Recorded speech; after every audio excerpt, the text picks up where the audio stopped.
Hello,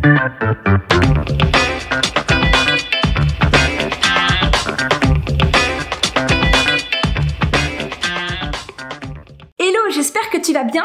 J'aimerais te parler aujourd'hui de la prière de foi dans le domaine de l'évangélisation. En Hébreux 11:6, il est écrit « Or sans la foi, il est impossible de lui être agréable, car il faut que celui qui s'approche de Dieu croie que Dieu existe et qu'il est le rémunérateur de ceux qui le cherchent. » L'une des clés fondamentales dans l'annonce de l'évangile, c'est d'avoir la conviction que Dieu veut utiliser ta prière pour toucher les non-chrétiens. L'objectif de Dieu pour les non-chrétiens, c'est de les sauver, de les guérir, de les restaurer, et tout ça par la puissance de ta prière. Dieu veut qu'au travers de ta prière, il y ait du fruit qui émane dans leur vie. L'une des clés fondamentales dans l'annonce de l'évangile, c'est de croire que Dieu souhaite utiliser ta prière pour rejoindre les non-chrétiens. Dieu souhaite t'utiliser par la prière pour les atteindre, pour que leur vie soit transformée. Et dans Actes, au chapitre 12, des versets 1 à 11, en fait, c'est l'histoire où l'apôtre Pierre, il était enfermé en prison à cause de sa foi.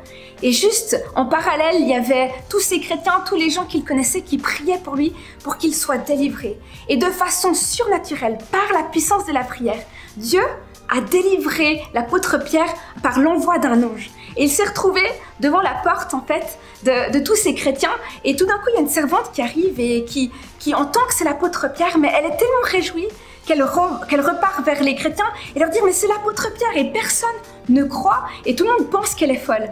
Et là, la clé, c'est que les disciples ont été incrédules. Et parfois, quand on annonce l'évangile, on ne croit pas que Dieu souhaite vraiment toucher les gens qui ne connaissent pas. Dieu souhaite toucher notre entourage, tous ces gens. Et il y a une dimension du surnaturel qui est libérée quand on prie avec foi notre Père. Et moi, je me souviens d'un événement. J'avais créé un festival en fait d'intercession avec des amis. Et on avait à cœur vraiment de prier pour le salut des gens en Europe. Et il a commencé à pleuvoir et on était dehors dans la forêt en train de louer Dieu.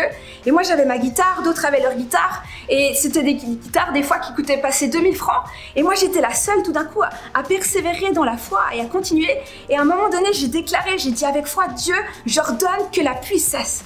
Et à l'instant où j'ai dit ça, la pluie a cessé. Et en fait, il y a une dimension de foi que Dieu veut te transférer au travers de ce message, de savoir que Dieu veut vraiment répondre aux besoins de tes amis. Aujourd'hui, on est à J-8 du live YouTube et j'aimerais te lancer un défi spécifique.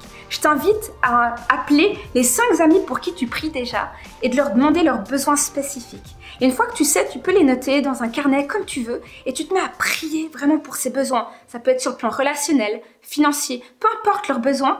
Et j'ai la conviction que Dieu va écouter tes prières et que lorsque tu les rappelleras, peut-être quelques jours après, quelques semaines après même, eh bien Dieu aura exaucé leurs prières. Alors je te lance ce défi. Allez, à la prochaine. Ciao!